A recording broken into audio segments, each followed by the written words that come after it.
Hey, CBC, this is Pastor Phil, and we've got former pastor David Holm, also recently retired from the West Virginia Baptist Convention Right. as an area minister. And we're going to talk about today the first chapter of Daniel that we covered on Sunday. This is CBC Next is going to be a way that we can dive deeper into some of these subjects and get someone else's perspective on the first chapter of this book. And we have a follow up devotional that comes out on Thursdays. We've even got a little text that comes out on Mondays. And these are ways for us to not just leave the sermon in the sanctuary on Sunday, but to hopefully be reminded of those things that we learned from God's word and dive deeper into it and really act it out. And so, David, what stood out to you as you read this first chapter in the book of Daniel? Okay. Well, several things. One is just the idea that I read in the commentary from Daniel Aiken that, like, the first verse of chapter one basically sets the historical context. And then the second one sort of outlines the theological context or what God is up to Right. Throughout. And the idea that they took vessels Yeah. from the temple Right. and put them in a temple to their God, Right. with the idea that your God or our God is bigger than your God. Yeah.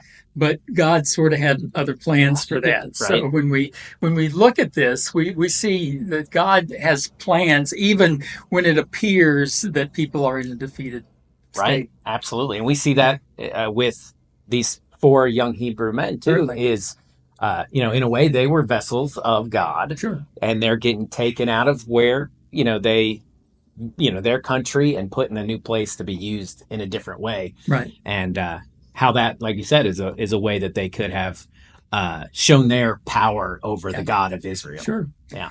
And I've said before that this particular passage is kind of like the Old Testament salt and light, where Jesus said we're to be salt and light, and where God actually took these young men and they were led into a place that was foreign to them, but they were called to be salt and light there, and how God works those kinds of things out for us, where we think, okay, we're really in a situation that's tough. We're in a culture that's basically anti-Christian many times, and how do we live in that culture? But God placed us here, and He placed us here for a reason. And if He did, if we're faithful to Him, then He'll use us in that situation to make a difference in our society. Yeah, absolutely. It's funny, and I'm sure throughout your life you've had different places where you felt like an outsider, whether it was a job Sure. or was, in a social setting. And sometimes those are tough at first, but then once we kind of galvanize ourselves that, okay, this is who I am, this is who I'm going to be, those are times of not only growth for us, but many times of evangelism, and times that we can, it might not happen all at once. Sure. Sometimes it takes a lot of proving of, I'm living for something different than this world does. But yeah, I like that. It's a similar situation that happened with Joseph, taken out of his family, sold Sure. into slavery, and everywhere that he goes, he's this light, and ends up being able to save a lot of people because of the position that God has put him in. And we're going to see that with these Hebrew children over and over and over again, where they're put in a situation and given the opportunity. But in the New Testament, it says that salt has to not lose its flavor, right? And so that's what makes us unique, is this difference. And it's tempting sometimes just to say, well, this is where culture's at, and let me figure out a way that the Bible can say what culture is saying is okay. But we lose what makes us special in those opportunities. And every time the church has been placed in those hostile situations, once people lose their comfort and a lot of times apathy, once it gets down to brass tacks that this is who we are, and we're going to stand for it, those are the times when we've seen explosive growth throughout history, with the church being persecuted with Rome, and even as Protestants, right? Protestant Reformation, and all those different things.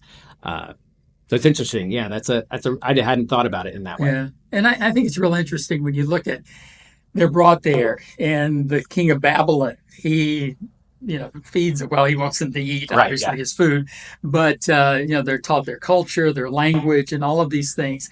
Where he has the idea that then they're going to serve him, Mm. but really what he's doing is he's better preparing Right. these young men to actually be witnesses for God in their culture. Because, when we go on trips, well, like to Cuba, for Right. instance, it's important to know the culture. Mm. It's important to know the language, even though I don't very Right. well. Right. Right. But still, it helps you to work and to minister, to do God's work in those situations if you understand the Yeah. situation that you're in. So the king of Babylon has one idea of how this is going to work, but God actually is going to use it Right. for something else. And that's really cool because, yeah, what would it make a difference for us if the government in Cuba said, "Hey, let's go ahead and teach you the language. Let's dress you the way you need to dress in Right. order to give you all the customs and stuff," and just with Yeah. thinking Yeah. that they were going Right. to squash this evangelistic opportunity, but really giving them an opportunity to do it even more so. Yeah. So the king of Babylon thinks he's furthering his cause when God is actually smiling and saying, "Nope, Yeah. I'm Right. using Right. all of this Yeah. to further my Right. cause." Yeah. Absolutely.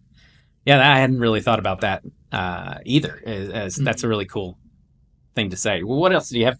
Well, the only other thing that came to mind is you mentioned in your sermon yesterday about the dietary laws, and you said it went back to basically the Garden of Right. Eden, and it made me think about boundaries Mm. and how God, even from creation, set boundaries. He divided the land and the water, Right. and they had their own boundaries. Of course, the tree in the garden, eat anything but this one Right. tree. And how that worked as a boundary. God said, "You shall have no other gods before me." Right. That's the boundary. And how if we stay in those boundaries that God has set, and He gives us the opportunity, Right. if we decide not to. I mean, Right. obviously we can go outside of those boundaries, but when we stay in those boundaries, like he sets up for us, he has our good in mind. He's not just some arbitrary God that's deciding, well, I'm going to make life difficult for these people if they don't toe the line. But really, it's out of his love and his protection for us. Yeah. I always thought about the driving down the country road, and you got the barbed wire fences on both sides and the cows, and you think, man, wouldn't it be nice if the cows could just roam free, Yeah. But actually, that's there for their protection. They Right. could wander in the road and be killed, hurt a passenger in a car. Right. They could wander in the woods and be eaten by an animal, but it's there for their protection. Right. So any boundary that God has for us is for our good and out of His love and protection for us. I remember really it clicking as a young man, growing up in church and youth group, all that different kind of stuff, and hearing all these things that we should do and shouldn't do, and it finally clicking that, oh, these things are actually just better in general. Yeah. And they're good for me. Sure. In the short term, sometimes those things those boundaries are around are exciting, or sin can have pleasure for a season, but ultimately God's way is always the best way. Sure. And with Daniel and his friends, one of the proofs of that is the fact that they've got all this great food that the king wants to give them, but they are faithful to God's laws there. And actually, it proves that God's way is better. Right. I mean, they eat healthier foods, they're stronger, they're healthier. So that kind of proves itself within that God's not just being arbitrary here. Right. He's looking out for their good as well. And I think, kind of ending this, we can go back to Joseph, where he looks at his brothers and says, what you meant for evil, God meant for good. And exactly. That's not always what we want to hear when we are in that thing. But I know many times, looking back on life, those hard times are when I could say, man, those are the times where God's molded me and made me into something better than I could have been on my own. And so, hey, thanks so much. Hey, this is my pleasure. Yeah. Thank you for having me. That's what's so cool is, I mean, we could, and you know this, I've been a pastor for years and years and years, you can look at a passage and something stand out for the first time after, preaching it 20 times. Sure. And different perspectives are always an amazing way to just see and reveal what God has. And that's why we're supposed to live in community. Exactly. I mean, this is how it's supposed to be, is we're supposed to talk and work through those things, because your experience is different than mine, and that's we all play a part in this body, to make it go. A lot Awesome. of fun. Thank you for having me today. Yeah. Well, hopefully you'll be back on Sunday Yep. for part two in Daniel chapter 2, if you want to go ahead and read it. And we're excited to continue. We'll have David on again in a few weeks. We've got Jim Steinspring, Tori's dad, who was a pastor for 30 years, Steve Proctor, and then Pastor Josh are all going to help. Super. And so we've got a bunch of pastors that are hopefully one of these weeks, one of them's not just like, you just were wrong. Everything you said on Sunday was wrong, and I disagree. It will not be me, I promise. But we love you guys so much, and Great. thank you so much, Dave, for being with us Oh, today. my pleasure. Thanks, guys.